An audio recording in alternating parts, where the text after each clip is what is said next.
Halo, selamat pagi. Perkenalkan, nama saya Nanang Setiawan dengan NIM 1801530047 dengan dosen pembimbing Bapak Fathul Amin STMKOM.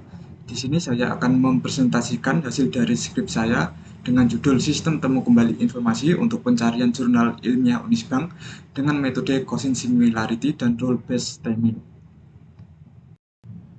Latar belakang. Informasi tumbuh dengan cepat melalui berbagai media termasuk teks, video, dan gambar. Kemudahan akses informasi melalui internet menyebabkan peningkatan jumlah dan keragaman informasi. Oleh karena itu, diperlukan sistem pencarian informasi yang efektif dan efisien untuk menemukan informasi yang relevan. Sistem temu kembali informasi adalah alat yang mencari dokumen dalam kumpulan teks tidak terorganisir di database komputer. Sistem ini berbeda dari pencarian data terstruktur karena fokus pada menemukan dokumen relevan berdasarkan kata kunci pengguna.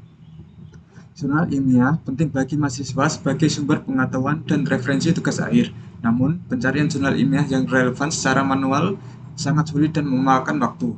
Untuk mengatasi masalah ini, digunakan sistem temu kembali informasi dengan algoritma term frequency, inverse document frequency, dan metode cosimilarity. Metode ini menghitung kesamaan antar dokumen dan memberikan bobot pada setiap kata, sehingga pencarian menjadi lebih cepat dan akurat. Rumusan masalah. Berdasarkan latar belakang yang telah teridentifikasi, maka bahasan masalah yang akan dibahas adalah bagaimana menerapkan metode Gaussian Similarity pada pencarian jurnal ilmiah Unisbank berbasis web. Tujuan penelitian ini adalah membangun sistem temu kembali informasi untuk pencarian jurnal ilmiah Unisbank. Menerapkan metode Gaussian Similarity pada sistem temu kembali informasi yang dibangun untuk pencarian jurnal ilmiah Unisbank. Metode pengembangan sistem.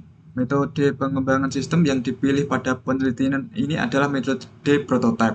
Metode prototype dipilih dengan alasan metode pengembangan sistem prototype menggunakan rupa awal dari sistem yang menggambarkan rupa akhir dari sistem untuk menggambarkan sistem sehingga ada gambaran jelas pada sistem yang akan dibangun. Alur metode prototype dijelaskan pada gambar yang sudah ditampilkan. Yang pertama adalah mengumpulkan kebutuhan, selanjutnya adalah membangun prototype. Setelah membangun prototipe, akan dilakukan evaluasi pada prototipe apakah sudah sesuai dengan kebutuhan atau belum. Jika masih belum, akan dikembalikan ke awal, yaitu pengumpulan kebutuhan. Jika sudah sesuai dengan kebutuhan, selanjutnya adalah mengkodekan sistem. Setelah mengkode sistem, selanjutnya adalah menguji sistem. Setelah menguji sistem, akan dilakukan evaluasi apakah sistem sudah sesuai atau belum. Jika belum, akan dilakukan pengkodean sistem kembali sampai dengan sistem siap digunakan. Analisis sistem. Analisis perancangan sistem pada penelitian ini akan terbagi pada 3 proses utama, yaitu text preprocessing pada dokumen jurnal dan query. Selanjutnya adalah proses pembobotan kata dengan algoritma TF-IDF, dan yang terakhir adalah melakukan perangkingan dokumen menggunakan metode Gaussian Similarity. Text preprocessing. Proses ini dilakukan untuk membuat data teks menjadi lebih terstruktur. Basis data MySQL harus digunakan untuk tujuan menyimpan semua data dan query yang berkaitan dengan dokumen jurnal yang akan ditangani selama persiapan teks. Langkah text preprocessing adalah sebagai berikut. Yang pertama adalah scaffolding, di mana proses ini akan menghilangkan tanda baca pada dokumen dan mengubah huruf dokumen menjadi kecil. Selanjutnya adalah tokenizing. Pada tahap ini, kalimat pada dokumen akan dipecah menjadi kata. Selanjutnya adalah filtering. Pada tahap ini, kata yang masuk pada daftar stop word akan dihilangkan. Langkah terakhir adalah stemming. Pada tahap ini, kata akan dikembalikan ke dalam bentuk kata dasarnya. Pembobotan TF-IDF. Metode TF-IDF merupakan metode untuk menghitung bobot suatu kata terhadap dokumen. Metode ini menggabungkan dua konsep perhitungan bobot, yaitu frekuensi kemunculan kata-kata dalam dokumen tertentu dan mengembalikan frekuensi dokumen yang mengandung kata tersebut. Frekuensi kemunculan kata pada file dokumen yang disediakan menunjukkan berapa banyak kata-kata penting dalam dokumen. Frekuensi dokumen yang mengandung istilah menunjukkan seberapa umum kata tersebut. Bobot hubungan antara kata dan dokumen akan tinggi jika frekuensi kata itu tinggi dalam dokumen, dan frekuensi seluruh dokumen yang mengandung kata tersebut yang rendah pada kumpulan dokumen. Gaussian Similarity. Metode Cosine Similarity adalah salah satu metode yang bisa dimanfaatkan sebagai metode pencarian data pada data mining dan sering digunakan dalam deteksi sekumpulan dokumen yang mirip.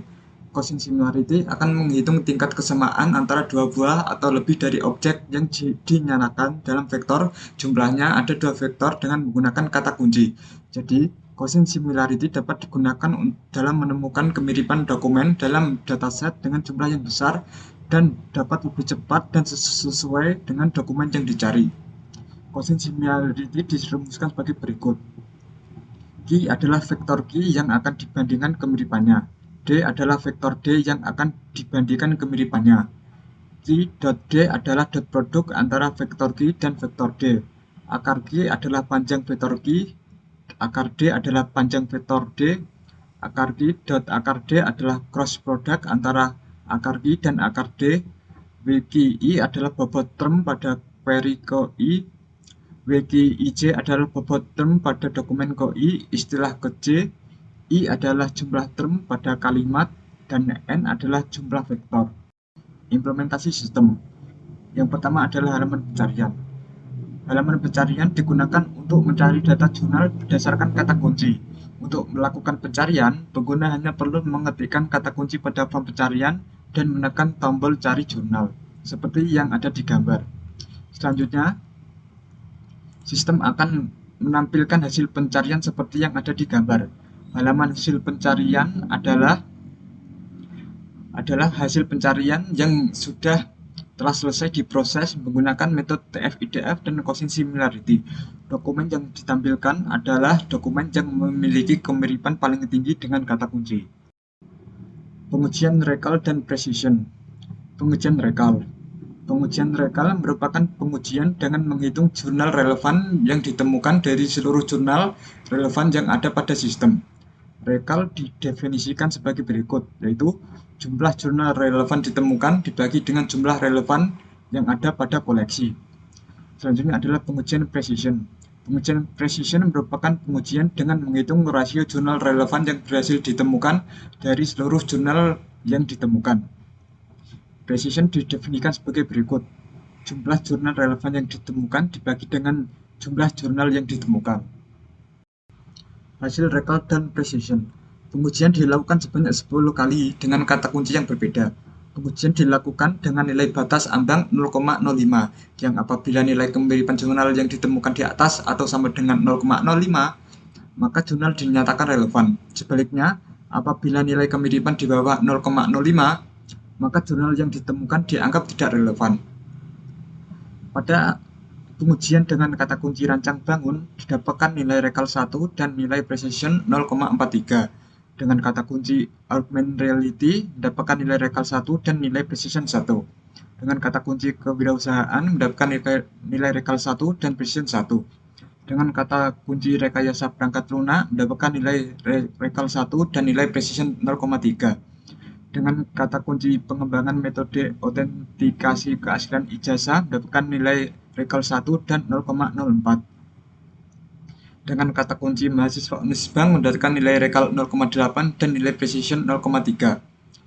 Dengan kata kunci search engine mendapatkan nilai recall 1 dan nilai precision 1. Dengan kata kunci implementasi akuntansi dalam pengelolaan persediaan barang dagangan mendapatkan nilai recall 1 dan nilai precision 0,25.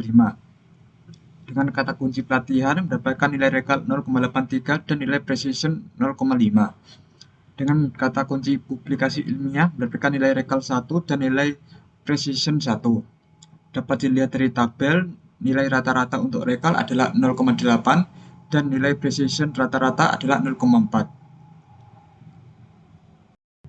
Kesimpulan. Berdasarkan hasil penelitian yang dilakukan, sistem temu kembali informasi pencarian jurnal ilmiah Unisbank berhasil dibangun dengan mengimplementasikan metode Cosine Similarity. Sistem yang dibuat sudah bisa dikatakan efektif. Hal ini dibuktikan dengan nilai recall pada pengujian mendapatkan nilai rata-rata 0,8, yang artinya hampir seluruh jurnal ilmiah yang ada pada sistem dapat ditemukan. Sedangkan precision memiliki nilai yang hampir selalu berbeda pada setiap pengujian. Dapat dilihat pada grafik. Hal ini dikarenakan nilai precision tergantung dari seberapa unik kata kunci yang diuji. Nilai precision akan tinggi jika kata kunci yang diberikan sangat unik, sedangkan nilai precision akan rendah jika kata kunci yang digunakan adalah kata umum yang digunakan. Sekian presentasi dari saya, mohon maaf jika ada kesalahan kata, dan terima kasih.